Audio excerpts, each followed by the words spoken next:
12.3 비상계엄 선포로부터 이제 1년이 됐습니다. 새벽에 국회 계엄 해제 요구안 표결방해 혐의를 받는 국민의힘 추경호 전 원내대표의 구속이 기각됐습니다.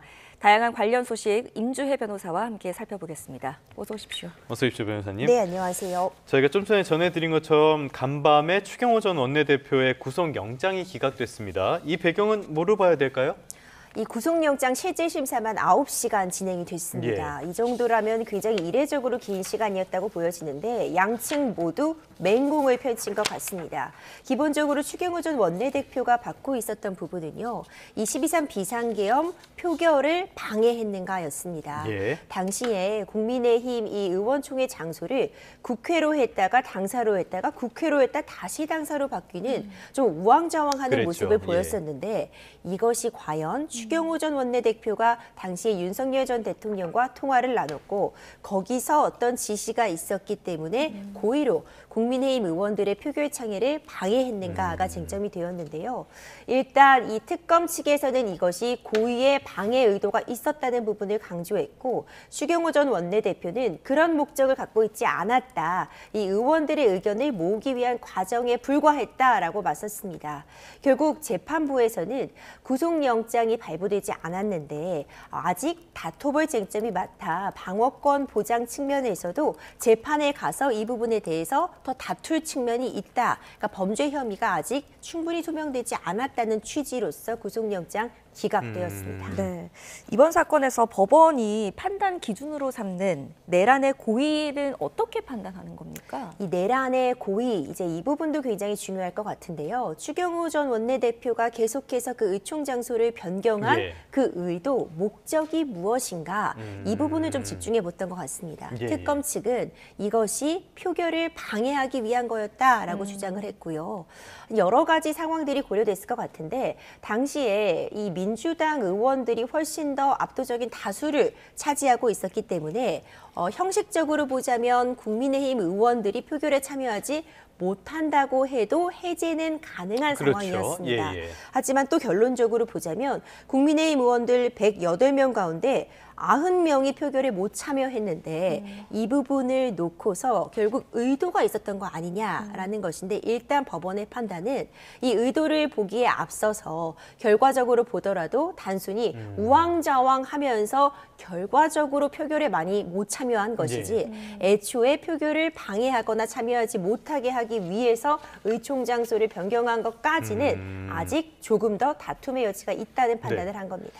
고심이 길어진 것 같은 게 이 구속 전 피의자 신문 어젯밤 11시 53분에 종료가 돼서 이른 새벽엔 나오지 않을까 싶었는데 굉장히 시간이 오래 걸렸어요. 이런 걸 봐도 어떤 고심이 많이 있었다 이렇게 봐야 되는 겁니까? 양측의 공방이 치열했던 것 같습니다. 저도 구속영장 실질 심사를 9시간 가까이 하는 건 거의 본 적이 없는 것 같은데 이번에 이 내란 혐의로 재판을 받고 있는 다른 관련자들을 보더라도요.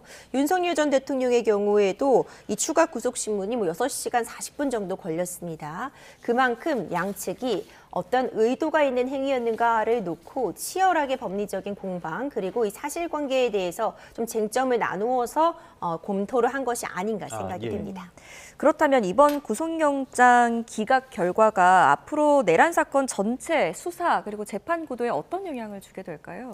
이 구속영장이라는 건 현 시점에서 봤을 때 구속 필요가 있는가를 놓고 판단을 하는 것이지 어떤 혐의에 대한 유무죄를 판단하는 것은 아닙니다.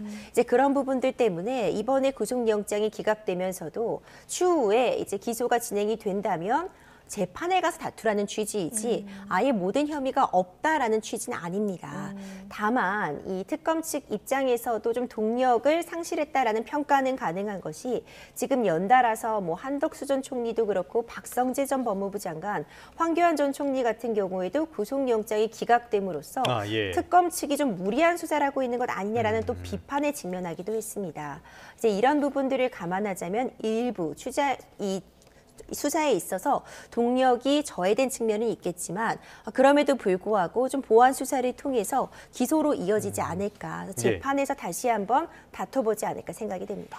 이 특검이 막판에 가면서 약간의 잡음도 있고요. 조금 급한 모습도 보여주는데 잘 마무리를 했으면 좋겠습니다. 조금 전에 박성재 전 법무부 장관 이야기를 해주셨는데요.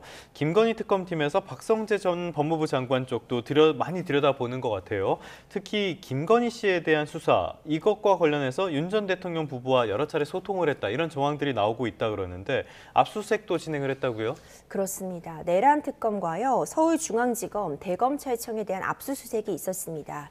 그러니까 자료 확보 차원에서 이제 임의 제출 방식 등으로 자료를 확보하고 있는 것으로 보이는데 지금 확보하고자 하는 그 자료는 윤석열 전 대통령 부부와 박성재 전 법무부 장관이 나눈 그 대화 내용을 확보하기 위한 압수수색으로 보여집니다. 예. 지금 여러 차례 대화를 주고받았다라는 부분들이 쟁점이 되고 있는 것인데 과연 김건희 여사가 본인의 수사 관련해서 박성재 전 법무부 장관에게 직접 물어보거나 어떤 지시를 한 바가 있는지 윤석열 전 대통령 역시도 박성재 전 법무부 장관에게 당시 대통령과 법무부 장관으로서 나눌 수 있는 그런 보고 체계를 벗어나서 개인적인 부분과 관련된 부분, 특히 김건희 여사와 관련된 부분에 대해서 구체적으로 어떤 수사 지시를 한 바가 있는지 이 부분을 중점적으로 들여다보고 있습니다. 네, 특검이 이렇게 압수수색을 한 데에는 증거 확보를 하기 위해서였을 거잖아요. 증거를 확보했는데 어떤 그 내용이 담겨 있었습니까?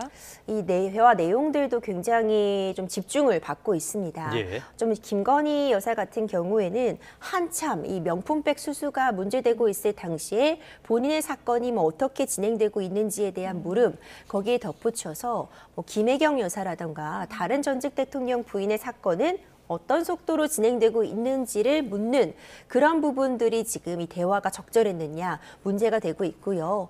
윤석열 전 대통령 역시도 이 김건희 여사의 혐의와 관련해서 전혀 혐의점이 없는 사건이다라는 취지의 내용을 메시지로 보낸 것으로 알려져 있습니다. 예. 이제 이런 부분 자체가 전혀 혐의가 없다는 취지로 박성재 전 법무부 장관에 보낸 것이 나아가서 혐의가 없음을 수사 관계에서도 좀 확인을 해줘야 된다라는 취지의 지시가 있었던 것은 아닌지 예. 메시지 내용 등을 통해서 이런 부분을 입증하고자 특검은 압수수색을 단행한 것입니다. 참 여러 정황을 보면은 자신과 김건희 씨에 대한 조그만 공격도 참지를 못했던 것이 아닌가라는 생각도 드는데 자 그런데요 지금 윤 전 대통령이 말씀하신 것처럼 박성재 전 법무부 장관에게 혐의 없음이 명백하다 이런 메시지를 보내고 그렇다면은 사실상 수사 결과를 쥐했을 가능성이 있는 거잖아요. 이 경우에는 어떤 혐의가 적용되고 처벌 수위는 어느 정도가 됩니까? 결국 그 부분을 특검 측에서 입증하기 위해서 이제 여러 가지 압수수색이라던가 조사를 단행하고 있는 건데요. 네. 박성재 전 법무부 장관이 결국 어떤 수사에 있어서 관여를 했다면 이것이 직권남용 혐의가 적용이 될 수 있습니다. 예. 이제 윤석열 전 대통령도 마찬가지인데요.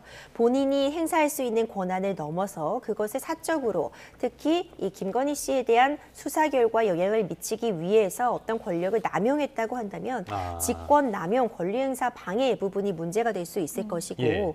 아직 특검 측에서는 명확한 어떤 수사를 지휘했다거나 이 수사 결과에 영향을 끼치려고 했다는 부분까지 그 연결고리나 입증은 하지 못한 상황입니다. 네네네. 아마도 남은 수사 기간 동안 이 부분 결국 구체적으로 윤석열 전 대통령 부부가 박성재 전 법무부 장관에게 수사 관련해서 압력을 행사했다거나 지휘를 했는지 나아가서 그렇다면 그런 지시를 받고 박성재 전 법무부 장관은 또 다른 수사기관에 영향을 끼쳤는지 그 부분을 입증하는데 남은 기간 동안 특검이 주력하지 않을까 생각이 됩니다. 네. 자, 또 다른 재판을 받고 있는 인물입니다. 한덕수 전 총리 이야기도 좀 해볼 텐데 한덕수 전 총리가 어제 윤 전 대통령의 특수고무방해 등 방해 혐의 공판에 증인으로 출석을 했습니다. 윤 전 대통령과 마주 앉았는데 증언을 거부하겠다라는 말을 되풀이했어요. 이거 전략적으로 봐야 될까요? 그렇죠. 한덕수 전 총리 같은 경우에는 본인의 재판이 진행 중입니다. 그렇죠. 그리고 지금 징역 15년이 구형될 만큼 굉장히 위중한 중대한 혐의를 받고 있기 때문에 본인이 증언대에 서서 이야기하는 그 내용들이 결국 재판에 영향을 줄 수 있고 그런 부분 부분을 감안해서 법적으로도 지금 행사할 수 있는 권리입니다. 예, 이제 예. 증언 거부권을 행사한 것으로 보이는데 증언 거부권을 행사한 건 본인이 재판 진행 중이기 때문에 당연히 행사할 수 있는 측면이 있지만 이제 그럼에도 불구하고 이제 선서까지 하고 있고 여러 차례 재판에 불려 나와서 이런 부분을 입증하고 있는 만큼 국민들에게 더 이상 어떤 숨기는 부분 없이 모든 부분을 기억나는 대로 알고 있는 대로 증언해야 되는 것 아니냐라는 비판 역시도 예. 함께 나오고 있습니다. 개인적으로 별로 기대는 안 됩니다. 이번에 그 12.3 비상계엄 이제 1년이 되면서 이 수사와 법적인 판단 어떻게 나올 것인가 관심들이 많이 모이고 있는데 한 전 총리가 제일 먼저 판단을 받게 됐습니다. 내년 1월 21일로 예정돼 있는데요. 1심 선고 결과 조금 전에 징역 15년 구형이 됐다고 말씀을 해주셨는데 전망은 어떻게 하십니까? 이 징역 15년이면 상당히 무거운 형량입니다. 예. 일단 아직까지는 구형량에 불과하기 때문에 최종 선고 결과를 지켜봐야겠지만요. 15년이라는 중형이 구형이 된 건 이 내란 중요 임무를 종사했다, 내란을 방조했다. 이 원래 규정되어 있는 법정형이 이제 상방이 열려 있다고 표현을 하는 굉장히 높은 형량들이 예, 이미 예. 선고가 가능하기 때문에 이 구형량 역시도 높았습니다. 결국 만약 일부라도 이 비상계엄 선포 과정에 있어서 법원에서 불법성을 인정하고 내란과 관련된 혐의에 관여했다는 부분이 확인이 된다면 중형을 피하기는 어려운 상황이기 때문에 한덕수 전 총리의 재판이 향후 앞으로 진행될 다른 피고인들의 재판에 있어서도 형량을 예측하는 가늠자가 될 수밖에 없고요. 일부라도 유죄가 인정된다면 중형이 선고될 가능성 매우 높습니다. 네, 알겠습니다. 자, 지금 현재 내란 관련 재판 대상자가 20명이 넘습니다. 현재 진행 상황은 어떻게 됩니까? 이제 특검의 수사는 막바지를 향해 가고 있습니다. 예. 각 특검별로 지금 기간이 얼마 남지 않았고 이제 기소를 좀 정리하고 있는 단계다 이렇게 보여지고 있는데요. 지금 이 그래픽으로도 보시는 것처럼 윤석열 전 대통령 그리고 이제 김건희 여사 같은 경우 구속 상태에서 재판 진행되고 있습니다. 국무위원들에 대한 재판 이제 구속 상태에서 진행이 되고 있는 상황이고요. 군 관련자들 역시도 무더기로 기소가 되었습니다. 이제 결국 주요 기소 명단만 보더라도 받고 있는 혐의가 내란의 중요 임무를 담당했다, 종사했다, 방조했다, 굉장히 높은 법정형으로 규정되어 있는 그런 혐의를 받고 있기 때문에 재판 결과에 따라서 무더기, 중형 선고 가능성이 현재 점쳐지고 있고 각종 의혹들에 대한 수사가 마무리 단계이지만 여전히 이제 미진한 부분들, 특히 비상계엄의 선포 동기라던가 최상병 특검 같은 경우에는 VIP 경로설에 대해서는 이 경로의 존재까지는 확인했다고 해도 그렇다면 왜 경로했는가, 네네. 왜 수사에 외압을 끼치려고 했는가 그런 부분들 동기에 대한 질문에는 여전히 답을 하고 있지 못한 만큼 이 부분에 대한 명확한 답변을 내놓는 것 역시도 특검 측의 과제가 아닌가 생각이 됩니다. 또 하나 조금 전에 말씀하신 것처럼 윤 전 대통령이 비상계엄을 선포한 동기 이거 자체가 이해가 되지 않는 분들이 많을 것 같아요. 일단 윤 전 대통령은 뭐 폭거를 알리기 위한 경고 차원의 계엄이다 이렇게 주장은 하는데 이건 사실 뭐 별로 신빙성을 인정받지 못하는 것 같고요. 자, 그런데 계엄 동기 이거는 미제로 남는다면은 이게 처벌 수위와 연관이 있습니까? 윤석열 전 대통령이 12.3 비상계엄 선포와 관련해서 헌법재판소 탄핵 심판에서도 그렇고요. 예. 이 내란죄 재판에서도 그렇고 일관된 주장을 하고 있습니다. 당시에 어수선한 전국 상황, 이런 어려움을 타개하기 위해서 그런 비상계엄이었지 지금 이야기하는 것처럼 국헌문란 목적과는 전혀 관여가 없다라는 건데 특검 측은 이렇게 보고 있지 않습니다. 다만 명확한 동기에 대해서는 특검 측도 밝히고 있지 못한데 예. 여러 가지 그런 이야기들이 나오고 있습니다. 뭐 김건희 여사의 사법 리스크를 해소하기 위한 것 아니었는가 이런 주장도 나오고 있지만 명확한 동기는 확인하고 있지 못하고요. 결국 이 동기 부분 물론 이 불법성과 관련된 부분은 이미 헌법재판소 탄핵 심판에서 12.3 비상계엄을 선포한 그 과정에 형식상 실질적 요건을 결하였다라는 부분은 확인이 되었지만 과연 그것이 내란죄로까지 연결될 수 있을 없을지는 내란죄 관련한 이 형사 재판에서 이 적어도 1심 결과를 보면 좀 일차적인 판단이 예. 가능하지 않을까 생각이 됩니다. 네. 자, 이런 가운데 더불어민주당이 내란 전담 재판부 설치법 추진하고 있는데 대법원에서 위헌 가능성 지적했습니다. 이건 어떤 이야기입니까? 그러니까 내란 전담 재판부를 구성하는 그 판사들을 선택하는 그 과정에 있어서 위헌적인 요소가 있다는 건데요.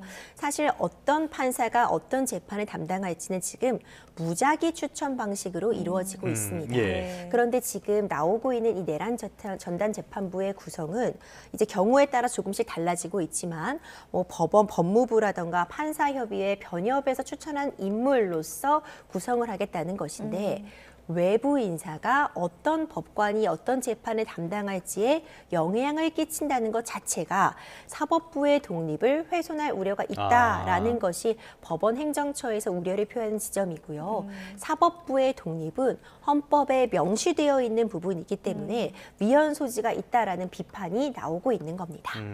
위헌의 소지까지 짚어봤습니다. 뭐 사법개혁의 취지는 공감받을 만하지만 세부적인 내용에 이런 위헌적인 요소가 있다면 취지 자체도 의심을 받을 수밖에 없겠죠.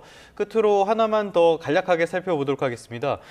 김병기 원내대표가 12월 3일 공식 민주화운동 기념일로 지정하겠다고 밝혔는데 이것도 법적 절차가 있는 거죠? 그렇죠. 이 법률에 따라서 기념일로 지정이 되는 것인데 보통 기념일이라고 한다면 그만큼 어떤 역사적인 의미를 갖는 그런 사건이 있었는가, 그리고 국민들의 공감대를 충분히 얻고 있는가, 이런 부분에 대한 어떤 사회적인 합의가 선행돼야 되지 않나 생각이 예. 됩니다. 네, 알겠습니다. 오늘 여기까지 듣겠습니다. 지금까지 임주혜 변호사와 여러 가지 법적 이슈들 살펴봤습니다. 잘 들었습니다. 고맙습니다.